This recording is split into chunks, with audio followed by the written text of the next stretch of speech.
Alex.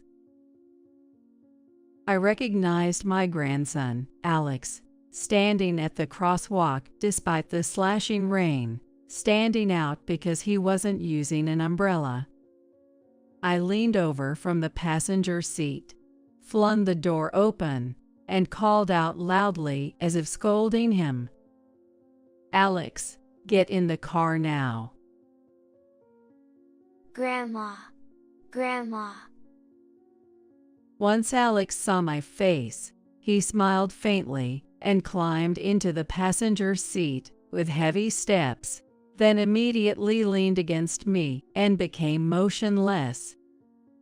I shook his shoulder and slapped his cheek repeatedly, calling out, "Alex, Alex," but he kept his eyes closed, breathing roughly, and wouldn't respond. Touching his forehead, I felt an abnormal warmth and exclaimed, "He's burning up." Grandma's hand feels good.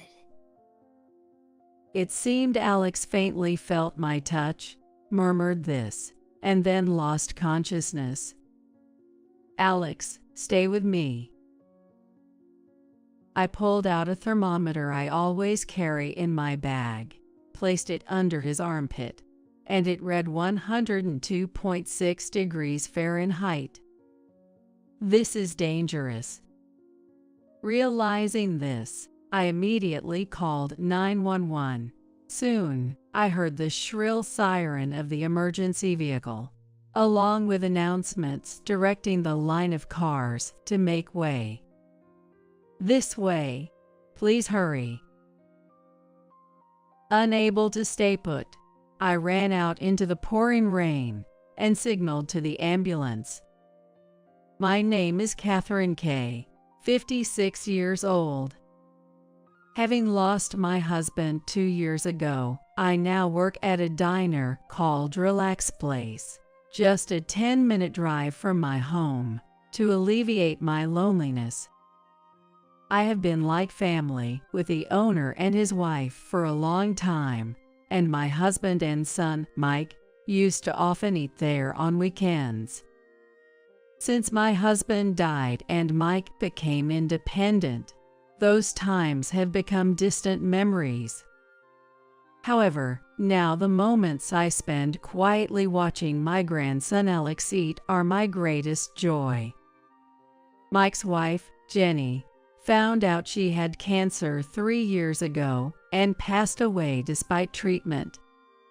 Since then, I've occasionally taken care of Alex so he wouldn't feel lonely, as if I were standing in for Jenny. Perhaps I am being healed of the loneliness of losing my husband by Alex. A year ago, Mike told me about a woman he was considering remarrying. "You can't keep feeling down. For Jenny's sake, and for Alex's, you have to move forward," I always firmly told him, and I was relieved to hear this news. Her name is Sarah, a colleague from his company. She's 8 years younger than him. Mike often recalled her with a carefree smile, saying she was always ready to help him. I wondered how he would work with such a smitten expression, but saw a spark of life in his eyes for the first time in a long while. So even though I didn't say it out loud, I was cheering him on in my heart. "You can do it." Sarah promised to quit her job and become a full-time housewife to take care of Alex after getting married. "I can trust you with Mike and Alex. I'm looking forward to our future together." I had a good impression of her at that time. When I visited their apartment, "Welcome, Catherine. I'll make some tea right away." "Well, let me bake some cake too.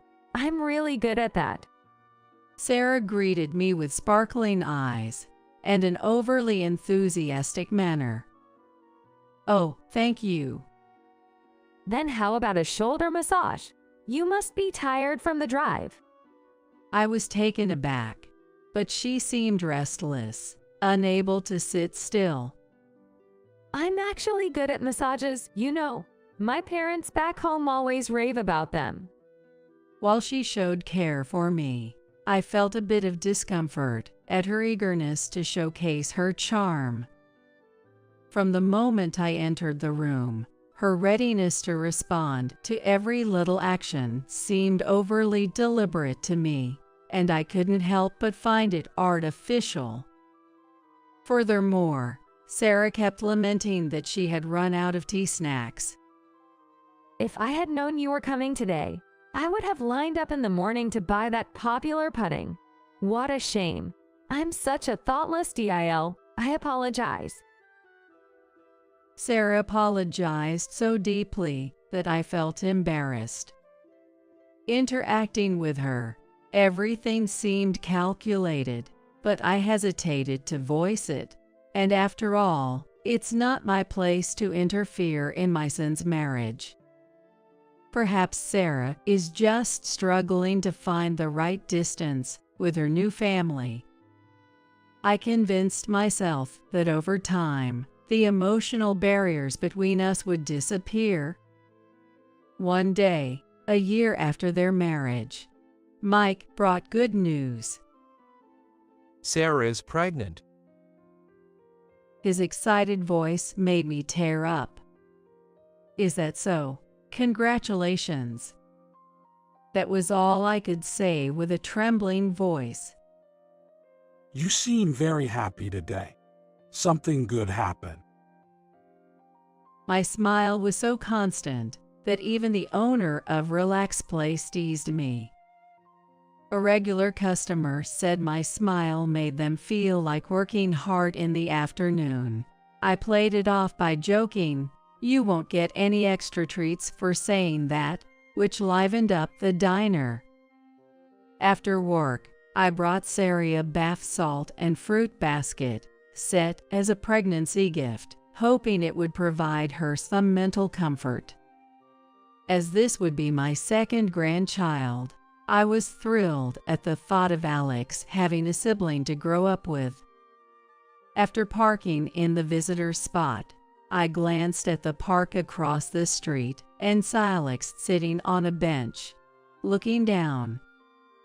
"What are you doing here all alone?" When I called out, Alex looked up and smiled sadly. "It's not fun alone, right? I was about to go to your house. Want to join? There's plenty of fruit. Eat whatever you like." But he just shook his head, neither standing up from the bench or speaking, quickly dropping his gaze to the ground. I tried to take him to the apartment, but he resisted with unexpected strength. I want to stay here, he said, refusing to move, as if his feet were glued to the ground. There must be something.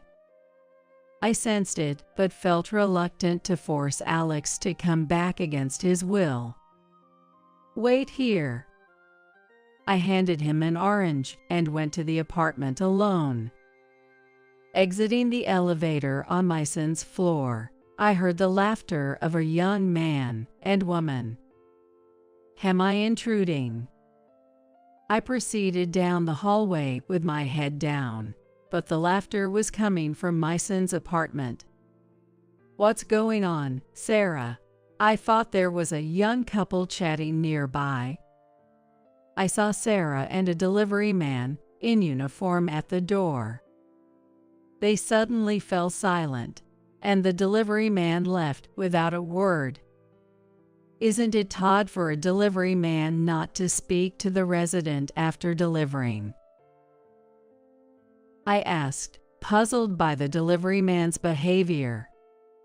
Sarah then glared at me with an intensity I'd never seen before, but she quickly snapped out of it.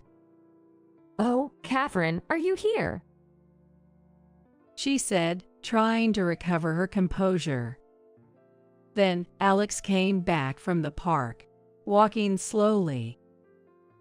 Hi, did that guy leave already? When Alex asked this, Sarah glanced at me and smiled awkwardly. Don't say weird things. That guy was just a delivery man. A friend living far away sent us a package, she said, looking down at Alex. Alex stopped in his tracks, not moving any further, and apologized to Sarah with a frightened voice. I handed Sarah the bath salt and fruit basket set. I heard from Mike. You have a baby on the way. That's wonderful. Congratulations. I'll help in any way I can to ensure you have a healthy baby. Just let me know what you need. While saying this, I looked around the room, but I couldn't see the package that was supposed to have been delivered. Alex used to greet me with a bright smile whenever I visited, but today, for some reason, he was silent, playing on his smartphone in the corner of the room. Hey, Alex, what are you doing over there? Grandma came to visit you. Sarah pretended to smile, but her eyes weren't smiling. Alex whispered sorry again, in a frightened voice, and then came over to my side, glancing at his mother's face. Sarah talked alone until I left, but during that time, Alex didn't leave my side or say a word. The next weekend, Alex came to visit me at my house. That day, he was as lively as ever, amusingly telling me about things that happened at school. However, when a delivery truck stopped in front of the house, he tensed up and clung to me. What's wrong? Are you scared of that truck? But you used to love trucks, didn't you? An older, gray-haired delivery man came to get a signature for a package. Oh, thank you, I said as I signed, while Alex stayed hidden behind me. The delivery man greeted Alex with a big smile, saying hello, but Alex stiffened and apologized. The delivery man and I exchanged puzzled looks. What's wrong? This man isn't mad at you, you know. Yeah, buddy, I'm not scary at all, see? The delivery man said, pulling out a piece of candy from his pocket. Here, take this and cheer up. After handing the candy to Alex and driving away in his truck, I again asked Alex what was wrong, but he just averted his eyes, biting his lower lip in frustration. Then one day, a large typhoon approached the area where I lived. Although we avoided a direct hit, intermittent rain continued all day due to its effects. Some areas experienced band-like heavy rainfalls, with the news reporting a month's worth of rain might fall in just a few hours. At Relax Place, where there would normally be a line of customers waiting to get in during the busy lunch hour, the flow of customers was as sparse as dripping water due to the rain. As the wind grew stronger, even those few customers disappeared, leading the owner to sigh and say, Looks like we won't have any customers today, Catherine. You can go home. After packing up some leftover ingredients in a bag, I ran to my car parked behind the restaurant, struggling to keep my umbrella from turning inside out in the strong wind, and my clothes were soaking wet by the time I got in the car. I wiped my face and body with a towel I had in the dashboard, just to make me feel better. Turning on the radio, the sound was drowned out by the noise of the rain pounding outside, so I turned up the volume to the maximum. The rain will continue for a while, the anchor said carefully, but I could tell just by looking at the torrential rain slamming against the window. When I started driving onto the main road, I got stuck in a long traffic jam due to the typhoon's impact, which also paralyzed the rail service. The view through the windshield was a blurry white, but the traffic lights' red glared at the drivers at regular intervals, tauntingly bright. I wonder if there's anyone brave enough to walk the crosswalk in this downpour. Glancing casually at the sidewalk, I spotted a boy about elementary school age. "What, Alex?" I recognized him instantly because, despite the heavy rain, he stood out without an umbrella, dragging a plastic bag with its handle apparently torn off on the asphalt. I leaned over to the passenger seat to open the door and called out to him as if scolding, "Alex, get in right now." Grandma, Grandma. Seeing me, Alex smiled faintly, climbed into the passenger seat with heavy steps, then immediately leaned against me and became motionless. I shook his shoulder and slapped his cheek, calling out, "Alex, Alex," but he kept his eyes closed, breathing heavily, not responding. Feeling his forehead, I noticed an abnormal heat and exclaimed in shock, "Well, you are burning up." Grandma's hand feels nice. Feeling my touch, Alex murmured this before losing consciousness. "Alex, hold on." I quickly took the thermometer from my bag and placed it under his armpit, displaying a temperature of 103.1 degrees Fahrenheit. I rushed to send a message to Sarah via text, but no matter how long I waited, there was no reply, not even a read receipt. What is she doing at a time like this? Anger toward Sarah welled up, but I realized I needed to focus on saving Alex's life and immediately called 911. The plastic bag Alex clung to was stuffed with lots of snacks and fruits like apples, pears, and bananas, but I had no time to question it then. Soon, I heard the high-pitched siren of the emergency vehicle and announcements directing the traffic to make way. "This way, hurry, please." I couldn't stand still and ran out into the pouring rain to signal to the ambulance driver. Upon reaching the hospital, everything was set for immediate reception, and Alex was quickly attended to by a doctor. "It's a cold, with symptoms of pneumonia. Fortunately, it's mild, and there's no threat to his life. We'll start within 4 and then move on to oral medication." "Thank you," I said, relieved, but the doctor still looked concerned. Doctor, is there something else?" "The cold isn't from getting rained on just now. He probably had it before then. The swelling of the tonsils and the rash under his nose. These don't happen in just an hour. It's likely that Alex had been sick with a cold since yesterday or the day before. Yet he was out in the rain without an umbrella. Poor thing. Look how red and chapped his nose is from wiping it so much. The pneumonia was mild, but a slight delay in treatment could have been life-threatening." The doctor looked at me questioningly, but I had no idea how to respond. Grandma. Alex regained consciousness and called out to me in a weak voice. I held his hand and spoke gently into his ear. "Alex, what is it? Do you want to say something?" That man. The delivery guy, he's really close with her. When Dad's at work, that guy always comes, and I've seen them hugging each other.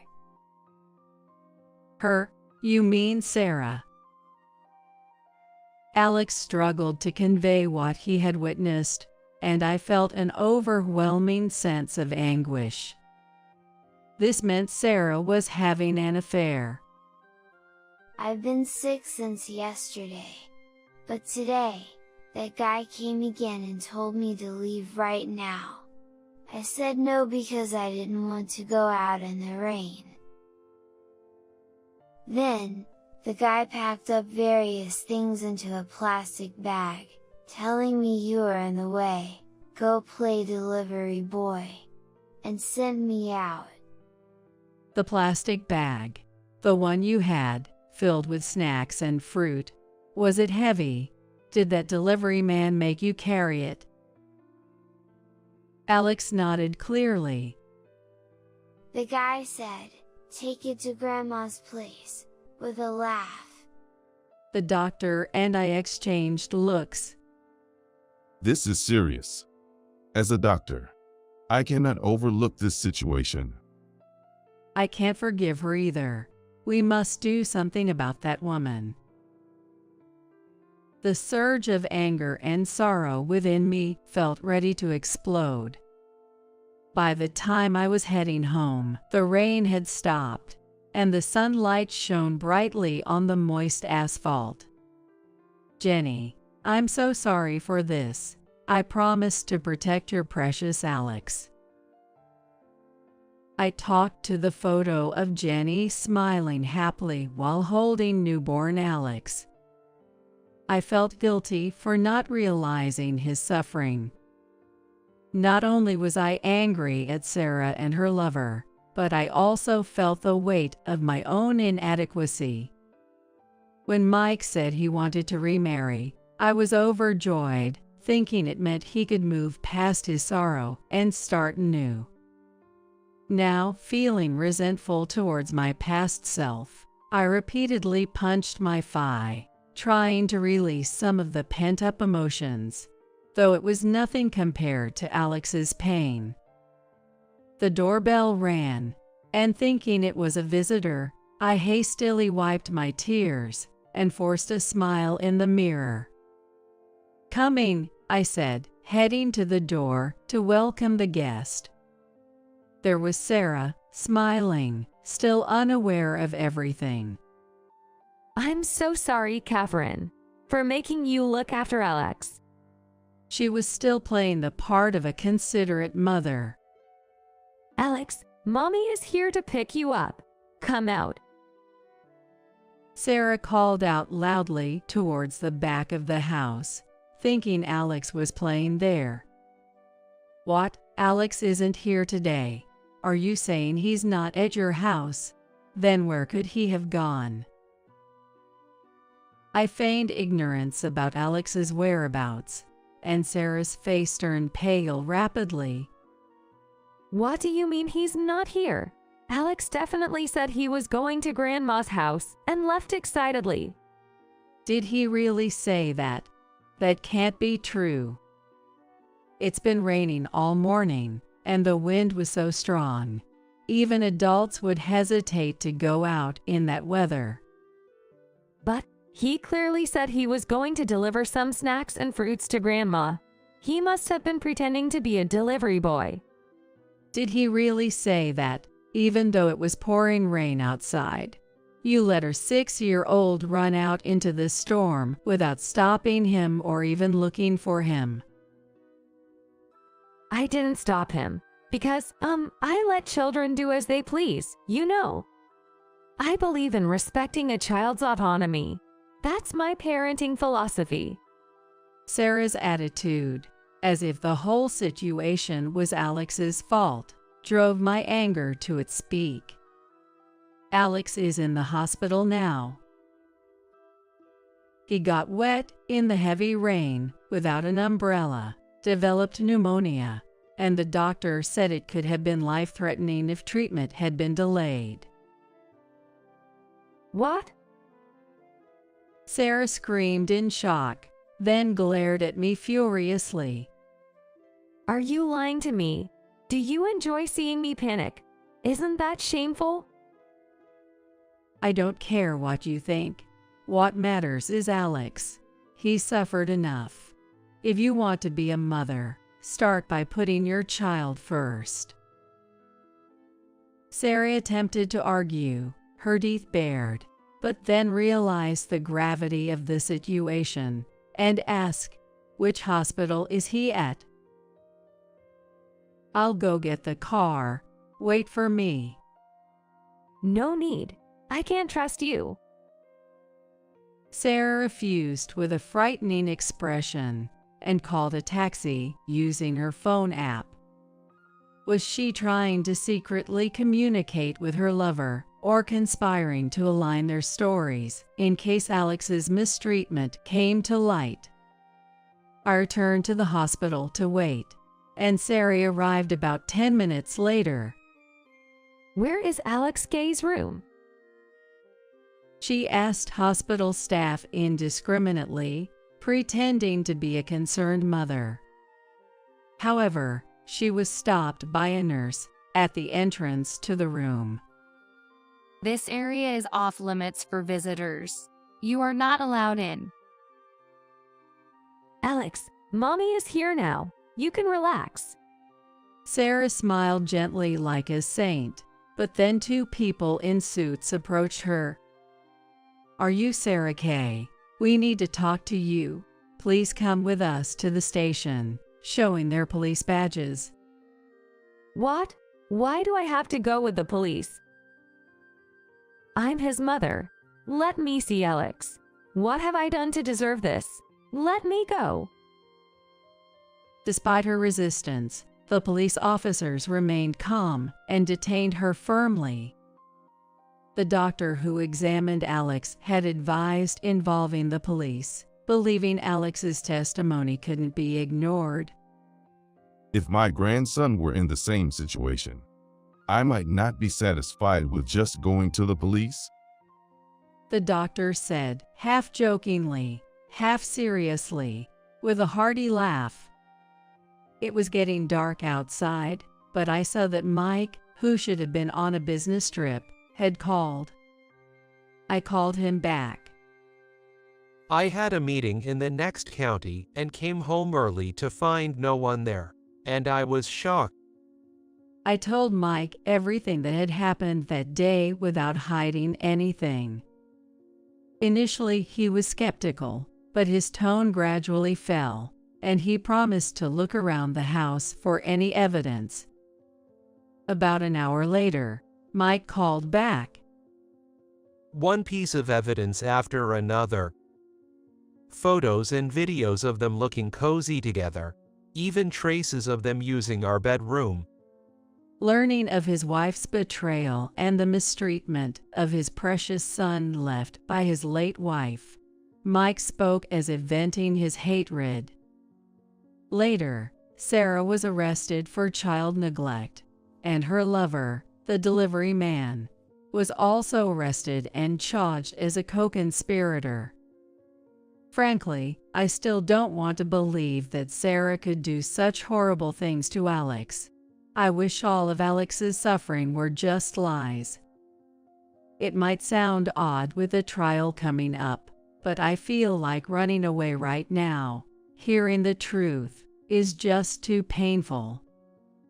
But facing that truth head-on is the only thing we can do for Alex now. Reliving his suffering through the trial is all we have. Feeling helpless, I convinced myself that exposing the crimes Sarah and her lover committed in court is our duty. As the trial began, Sarah kept looking down in the defendant's seat, making me think she regretted her actions. However, when she looked up and caught my eye, without any concern for those around, she twisted her face and stuck out her tongue defiantly. The media were stunned by Sarah's lack of remorse. What a terrible person. Does she understand her situation? Were the cries from around the room. The judge had to call for order to quiet the commotion.